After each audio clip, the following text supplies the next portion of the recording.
Welcome to Life Planning 101, brought to you by Kennedy Financial Services of Eastland. Tune in every Monday morning at 8:30 on KATX and KWBY, and again on Saturday morning at 9 on KATX and KWBY as Angela Robinson joins Terry Slavens to share important financial information to help you live life on purpose. Insurance, investments, estate and tax planning, and much more. All covered now on Life Planning 101.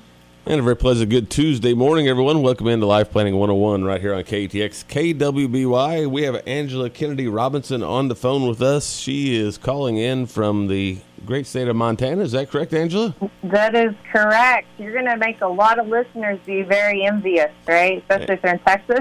58 degrees on this beautiful Tuesday up in the North Country. But we have lots of great stuff to talk about. And Angela, I'm going to let you get right to it. Yes, and we've got another victim of this pandemic that we're going to talk about today, and it's going to be a surprising one, and it's called your life insurance. And I know you're thinking, how the heck is that a pandemic? Is it because of the medical underwriting? Is it because of something to do with health-related issues? And really the answer is no, no, no, and no.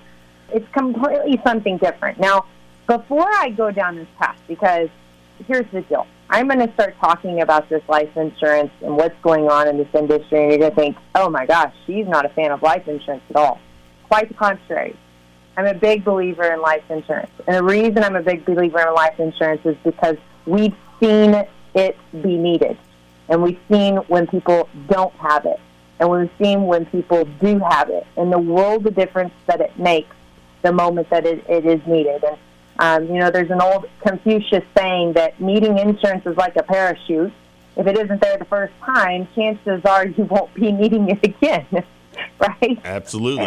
And that's the truth when it comes to life insurance. And I want to take you through a little story because there's probably, I think, everybody in our industry that's in the planning industry, that they do something of the nature of what we do. They have a reason that they're doing it. And most of the people have a reason that they came from a negative situation or saw a negative situation, and that's why they care so much about making sure people are informed and helping people out. Well, there's this one gentleman that is a very good friend of mine, and he's in a part of Forum 400, which is an organization that I belong to, in which we get together a few times a year, and we share many of our best ideas and what's going on. We help each other get better. And he was telling me about why he's in the business, and I think his story more than anybody's was so impactful to me. And he said, when I was growing up, my dad passed away when I was 12 years old, and I had 2 younger siblings. And my mom looked at me and she said, well, sweetheart, your childhood just ended. And he went to work. He basically just started taking care of his family at 12 years old. Wow. And never saw much of his mother because his mother was having to work too. And he said, I never even thought about going to college. It wasn't even a thought that ever crossed my mind because of the obligations that we just had to do. And, I came to find out a little later about life insurance. And I was asking about what it was or why people had it. And he said, I thought immediately, had only my dad had this, what a difference it would have made for my family. I think I tell that story because there is a place for it. There is a reason for it. And I don't by any means want this show to be at a connotation that seeks otherwise. Because no matter what's happening in that industry, there are still major needs for this. I can go down the list of stories where we've seen things work out for people that would have not otherwise worked out if there wasn't that pot full of cash. And so, talking about that, let's flip the coin for a minute because, here's the deal. We are in a pandemic, and not just COVID. We're in a pandemic of low interest rates. And you say, why is that a pandemic? That's an economic simulator. Yes, it is. But let's look back and let's figure out how long interest rates have been like that. Well, if you go back to the mid-1980s, early 1980s, that's when interest rates actually started falling. And they've been falling pretty steadily ever since. They come up a blip or two, but overall, if you look at a trend line over the last 30, 35 years, you'd be blown away to see what interest rates have done. And I remember, back in 2008, 2009, when we hit, 0% interest rates, and that was a big deal. And people said, oh, we can never go negative. This can't happen. And, at the same time, people in the insurance industry, especially those that just sold life insurance, said, well, there can't be anything that tells us that there's only one direction to go. They've got, interest rates have to go up, so things have to get better. Well, here we are sitting a decade later. Interest rates are lower than where they were in 2008 and 2009. So if we stick our head in the sand and we think that there's not a problem behind the closed curtain, so to speak, with insurance companies, we need to be thinking again. And so when we come back on the show, I want to explain to you how a life insurance policy works and what is going on with that to make this interest rate environment so threatening, and what you need to be doing as a policy holder or someone that needs insurance to make sure that you can still take care of your family at the end of the day and make sure that your permanent policy stays permanent. And we're back. Life Planning 101, Segment 2. Angela has some great information for us. Yes, we're talking about your life insurance in this pandemic and how that could be another victim of COVID-19. So right before the break, we were explaining the interest rate environment and how that was affecting these policies. And I just want you to imagine for a moment that you bought a permanent policy, and maybe it's a permanent policy that it doesn't have to be something you bought in the 80s or 90s. This might be something you bought in 05, 07, a little bit more than 10 years ago, maybe even less than that. You could have bought it in 2011, 2010, whenever. Now, I want you to imagine that. Come to find out that policy is not so permanent. Something that you've been counting on for years, you're actually going to end up outliving.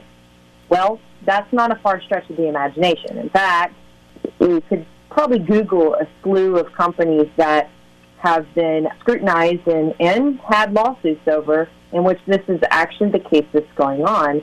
And yes, some of those companies haven't managed those assets appropriately and haven't done a good job, but in reality, it's not really the life insurance companies that are the problem, it's the interest rate environment. So I want to explain how this works, because I think it would be very helpful for people to understand how their policies work and what danger they could be in. So if we have a life insurance policy and you make premiums to that on a monthly basis, a yearly basis, whatever that is, that life insurance company takes a certain amount of that premium and they go and put it in what they call their reserve requirements.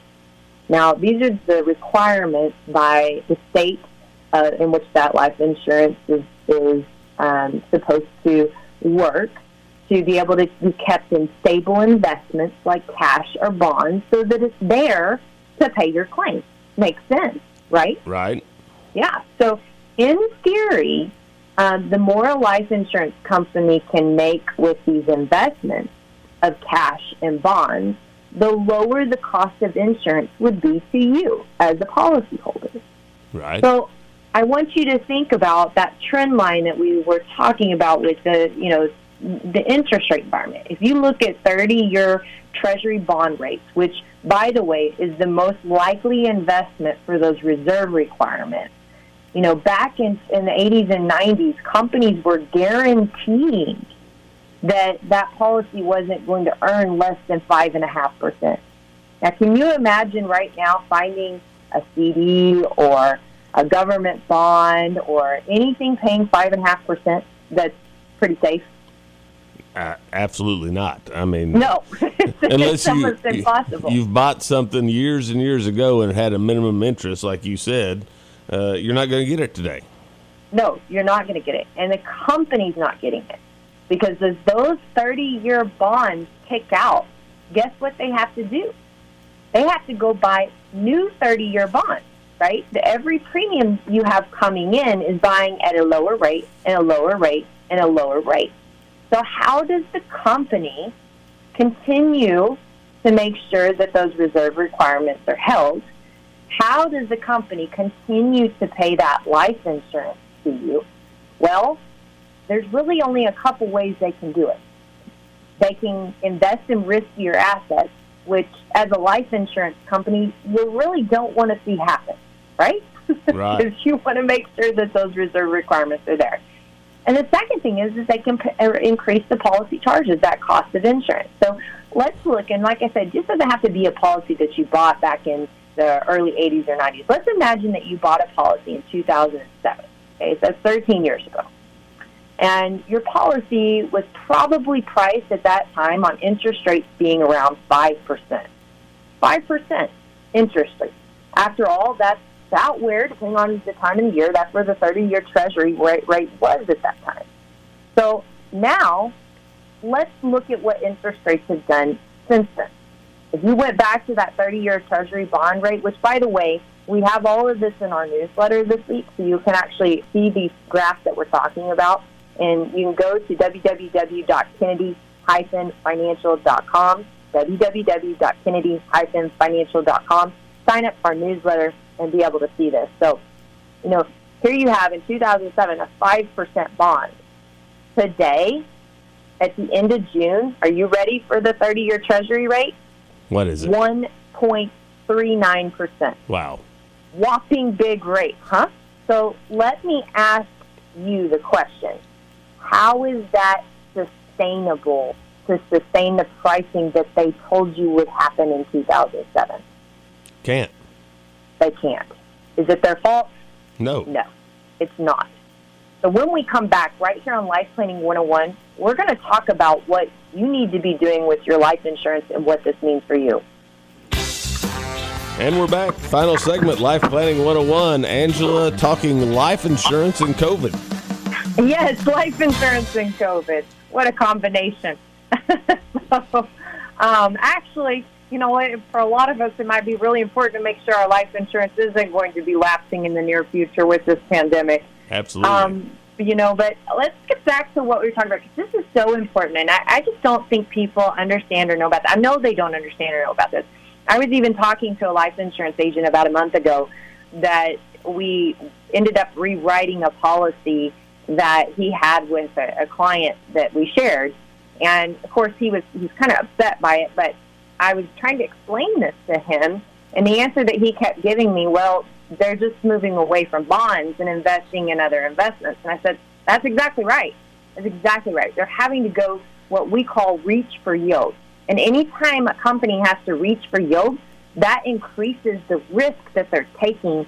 And just imagine a 2008, 2009 environment that we were in, with the financial crisis. When you reach for yield, most of the time you're reaching for yield in real estate. That's where you can find it. Right. Well, in 2008 and 2009, we had a real estate crisis, right? And I'm going to be presumptive to say this, but I'll be darned if we probably aren't on the verge of another one. Just because here we are, pandemic, post-pandemic, we figured out how to work from anywhere. Why do we need all this office real estate? Why do we need all that overhead? Businesses are smart. They're going to figure out how to do things cheaper, better, and faster, and this just gave them the nudge to push them over the edge. So, real estate can be just as dangerous as, any other type of equity investment, stock investment. And I'm not saying all real estate falls in the same category or has the same ups and downs, but it's certainly not a place that, when I want to make sure money's there for my family, that I want my reserve requirements going into, or a significant amount of them, right? Right. So, here's the deal, is that companies are having to raise what they call the cost of insurance within that company. Like we said before the break, in 2007, you had Treasury bonds they were able to go buy for 5%. Well, today, they're buying those Treasury bonds for a whopping 1.39% interest rate. They can't honor what they promised back in 2007. It's impossible. And the same thing goes with, 08 and 09. I remember, like we said at the very beginning of the show, interest rates fell below 3% on that Treasury for the first time. Interest rates at the Fed level were 0. And everybody said, oh, they can't go any lower. It can't happen. Well, let's look up 12 years later, and where are we at? We're lower. And why are we lower? Because they really never came back much. And that's the truth of the matter. So what happens if we continue to stay in this stagnated interest rate environment? what are these companies going to be doing? And they've already been doing it. We're seeing it. They've been raising the cost of insurance on new products, old products alike, because they have to. I had a question to me as I had someone asking me, what are you doing the show on this week? And as a client of ours, and she said, well, don't they have to, honor those guarantees? And if they have guarantees in that policy, they do have to honor the guarantees. But I bet if you take a double take at how your policy was written or when you signed that contract, you might have a guarantee to age 80. But what if you live to age 81? Right. Ouch. Maybe there's no guarantee on your contract, depending on the type of risk that you chose to take with that policy. I always say that unless you're paying, for a Ferrari, you don't have a Ferrari. You may have a Toyota truck, and it runs just fine, but if the price of gas goes up, you still got to pay that increase. You don't have a choice, right? So, here's the deal is that you've got a policy that was written maybe yesterday that isn't written to sustain a low interest rate environment. Isn't that kind of scary when you think about it? And there was lots and lots of policies written in a high interest rate environment that are either stop performing or underperforming today. That's exactly right. So, the question is, what can you do about it? What can you do as a consumer? Because, going back to the beginning of the show, life insurance is bought because someone needs it. Should be bought because someone needs it. I'm a proponent. I own it.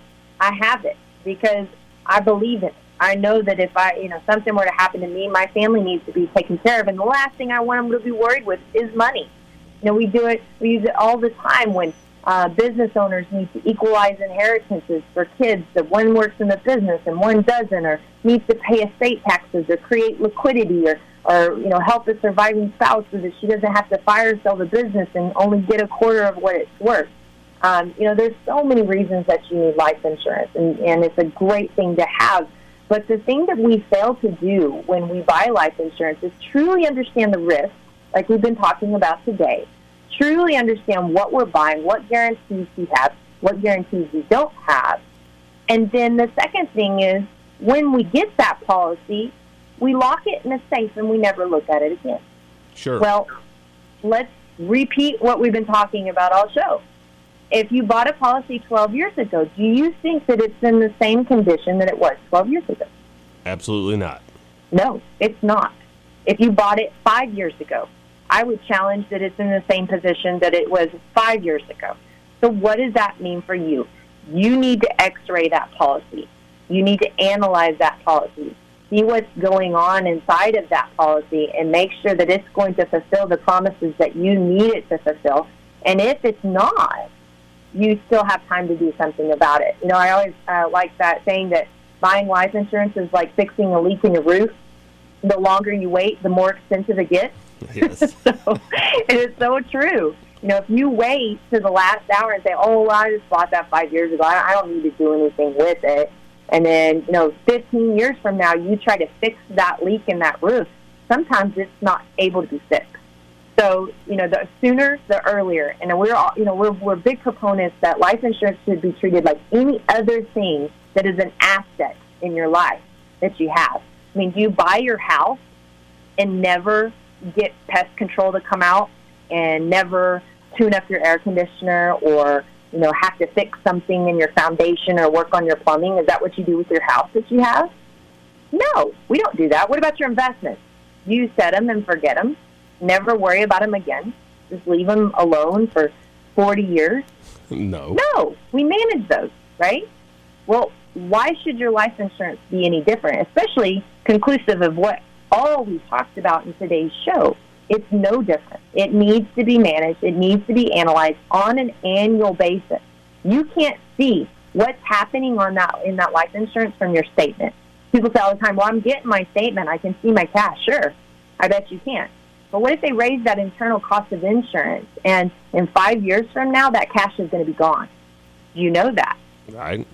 Yeah, you might not. And so you need to be able to know what those cost of insurance increases are doing. So we have literally seen policies on the verge of lapsing within the next quarter when they've walked in our office. We've had to figure out how to fix. We had one lady, she was on hospice third time. And the policy was going to lapse. It was like literally favor of the Lord that they walked in and they handed us that policy and said, we probably need to look at this because they were about to lose $1 million policy on the mother. Oh. Yeah, on the verge of lapsing. Had another gentleman, similar situation. He's not in great health, but we're having to monitor that thing every single quarter because it was going to lapse. And guess what? He had been told that it was just fine. Everything was going to be just fine. He didn't need to do anything with it. So, a lot of times people say, when we get a hold of a policy, we say, we're going to request an x-ray from the home office of that insurance company and say, well, I can just ask my insurance agent. Well, a lot of times the insurance agent doesn't even know what's going on. They don't even know what to ask for because they don't look at insurance like this. Right. That's not what they do. So it's extremely important that you do that. We've seen policies that the premiums need to increase drastically or it's going to run out of money, before life expectancy even. I'll be honest, I'm more fearful of people living too long than dying too soon when they have a life insurance policy because the reality is that's where we're going as a population, is living longer.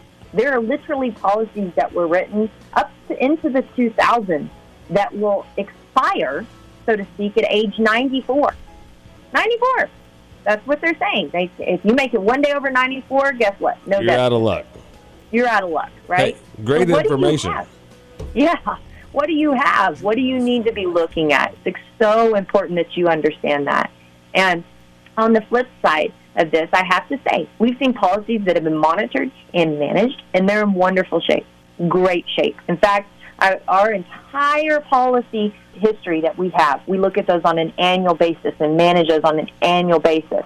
And so we're telling our families, individuals, this is what needs to happen or what could happen, and we want you to understand these risks and, what do you want to do with this? And, our rule of thumb is insurance should be for that. It should be for insurance. If you need to manage it for insurance and make sure that you're taking good care of, what you need for your family's future. So my rule of thumb with this, you won't know until you ask. And don't let your life insurance be, with your family, another victim of this pandemic. You need to be getting an x-ray on it, and you need to do it today. My name is Angela Robinson with Kennedy Financial Services here in the great town of Eastland, Texas. God bless everyone. God bless America and this great country that we live in. And we just hope that each and every week that you find this information extremely valuable, something that can help you live life on purpose.